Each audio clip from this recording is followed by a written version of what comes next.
കാര്യം ഈ പൈലറ്റുമാരുടെ തലയിലേക്ക് പലപ്പോഴും ഇവിടെ ഇതിന്റെ ഒരു ഉത്തരവാദിത്തം വെച്ചു കെട്ടാൻ ചിലരെങ്കിലും ശ്രമിക്കുന്നതായിട്ട് പൈലറ്റുമാരുടെ അസോസിയേഷൻ ആരോപിച്ചിട്ടുണ്ട്. ഇത് അങ്ങനെയല്ല ഇവിടെ സംഭവിച്ചതെന്നുള്ളത് ഏതാണ്ട് ഇപ്പോൾ മിക്ക വിദഗ്ധരും പറയുന്നുണ്ട്. അതുപോലെ പാശ്ചാത്യ മാധ്യമങ്ങൾ ഈ വിഷയത്തിൽ വലിയ ഊഹാപോഹങ്ങൾ പ്രചരിപ്പിക്കുന്നുണ്ട്.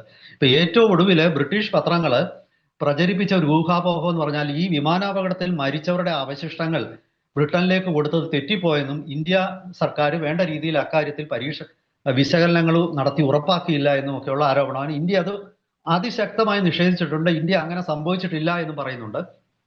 അതുപോലെ പൈലറ്റുമാരുടെ അസോസിയേഷൻ വാൾ സ്ട്രീറ്റ് ജേർണലിനെതിരെ, അതുപോലെ പിന്നെ റോയിട്ടേഴ്സ്, ബ്രിട്ടീഷ് വാർത്താ ഏജൻസിയായ റോയിട്ടേഴ്സിനെതിരെയും കേസ് കൊടുത്തിട്ടുണ്ട്.